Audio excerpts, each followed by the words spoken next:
ሰላም ክቡራትና ክቡራን የቻናላችን ቤተሰቦች እንዴት ናችሁ?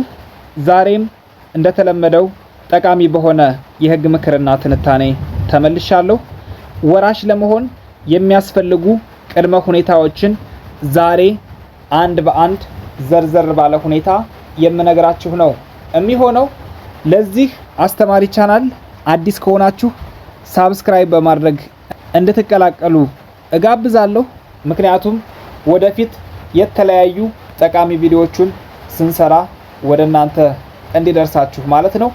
አብሬያችሁ የምቆየው እኔ ህግ ባለሙያ ደመቀ ስማቸው ነኝ። እስከ መጨረሻው ድረስ እንድትከታተሉ እጋብዛለሁ።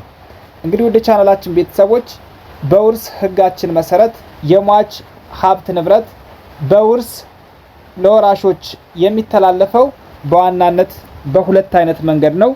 ይኸውም ሟች ኑዛዜ ትቶ ከሆነ በኑዛዜ እና ሟች ኑዛዜ ያልተወ ከሆነ ደግሞ ያለ ኑዛዜ በህግ የሟች ንብረት ወደ ተወላጆች የሚተላለፍ ይሆናል ማለት ነው። የሟች የመጀመሪያ ደረጃ ወራሾች በህጉ መሰረት እንደተቀመጠው የሟች ወደ ታች የሚቆጠሩ ተወላጆች ወይም ደግሞ የሟች ልጆች ናቸው። ነገር ግን ሟች ወደ ታች የሚቆጠሩ ተወላጆችን ያልተወ ከሆነ ወይም ደግሞ ልጆቹን ያልወለደ ከሆነ የሟች ወደ ላይ የሚቆጠሩ ወይም ደግሞ የሟች እናትና አባት የሚወርሱ ይሆናል። የሟች እናትና አባት በሌሉበት ሁኔታ ደግሞ እነሱን ተክተው ልጆቻቸው የሟች እህትና ወንድሞች የሟችን ሀብት ንብረት የሚወርሱ ይሆናል።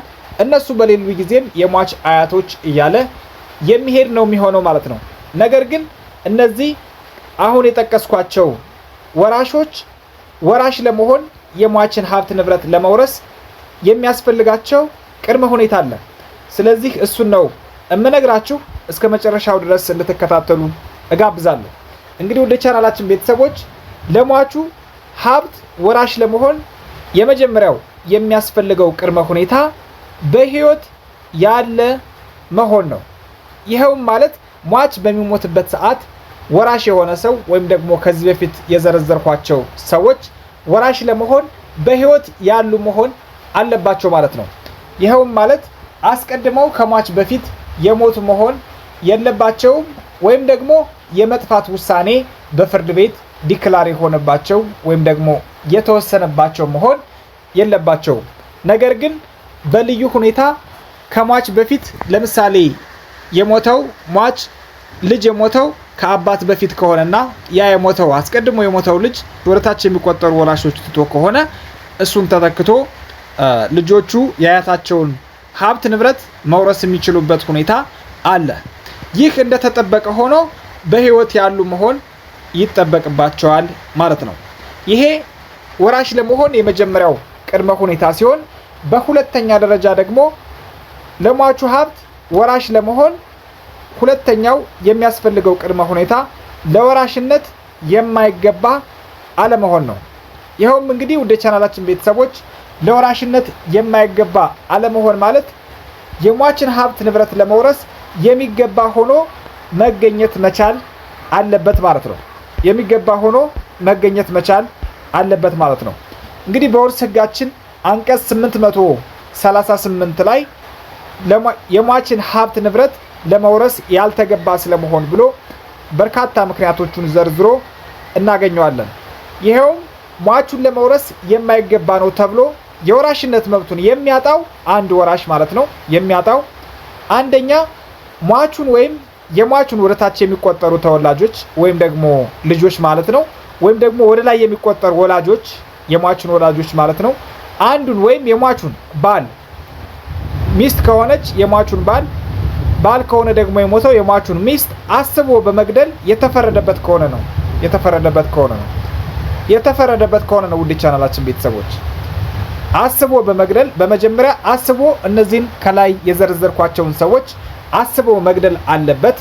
የገደለውም በቸልተኝነት ሳይሆን አስቦ ሆን ብሎ አቅዶ መሆን አለበት።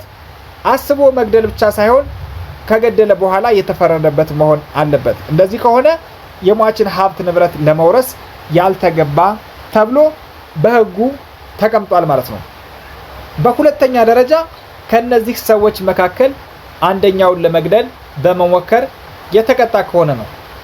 ከላይ የጠቀስኳቸው ሰዎች የሟችን ወደታች የሚቆጠሩ ተወላጆች ወይም ልጆች ሊሆን ይችላል። የሟች ወደ ላይ የሚቆጠሩ ወላጆችን የሟችን ወላጆች ሊሆን ይችላል አንዱን ማለት ነው።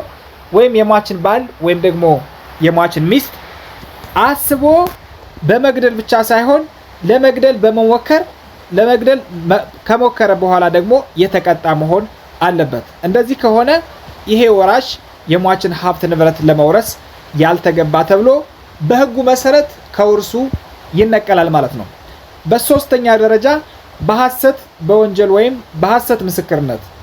ይህ በሐሰት መወንጀል በሐሰት መመስከር ከነዚሁ ሰዎች መካከል በአንደኛው ላይ የሞት ፍርድ ወይም ከ10 ዓመት የበለጠ የጽኑ እስራት ቅጣትን ለማስከተል የሚያሰጋ ሆኖ የተቀጣ ማንኛውም ሰው ከውርሱ በሕጉ መሰረት የሚነቀልና ለውርሱ የሟችን ሀብት ንብረት ለመውረስ ያልተገባ ነው ተብሎ በሕጉ ተደንግጎ እናገኘዋለን ማለት ነው። ስለዚህ ውድ የቻናላችን ቤተሰቦች አንድ ሰው ሲሞት እነዚህ ሰዎች ወራሽ በሕጉ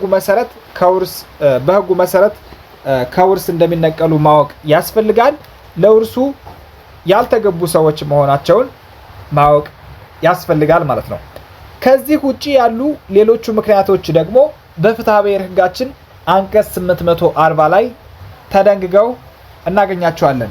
በተለይ ሟቹን ለመውረስ የማይገባ ነው ተብሎ አንድ ወራሽ በሕጉ መሰረት ከውርሱ የሚነቀለው ወይም ደግሞ ለውርሱ አይገባም የሚባለው የሟቹን ሰውነት ሁኔታ ምክንያት በማድረግ አውራሹ ከመሞቱ በፊት ባሉት በ3 ወር ጊዜ ውስጥ ኑዛዜ እንዲያደርግ ያን ኑዛዜውን እንዳይለውጥ እንዳይሽር የከለከለ ከሆነ ያ ወራሽ በኋላ ለወራሽነት የተገባ አይደለም ተብሎ ከውርስ በሕጉ መሰረት የሚነቀል ይሆናል ማለት ነው።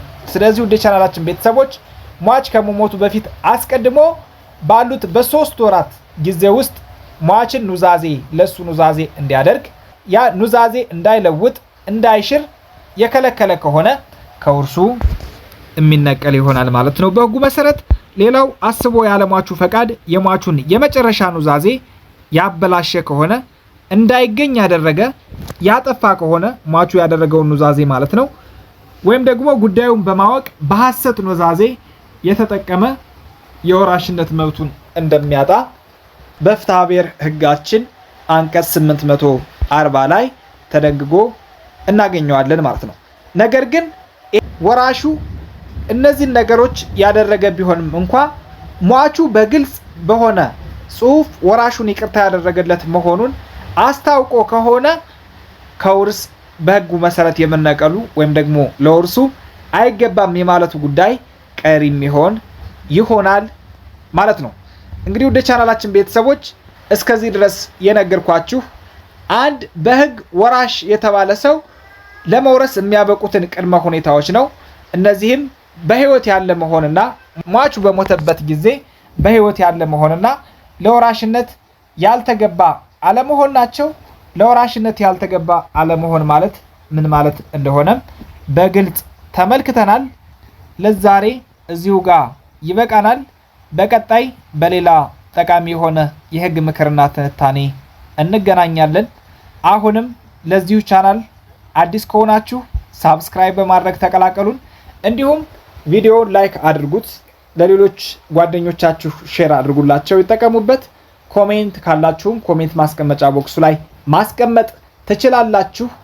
በሌላ የሕግ ምክርና ትንታኔ እስክንገናኝ ድረስ ቻው ቻው፣ ባባይ።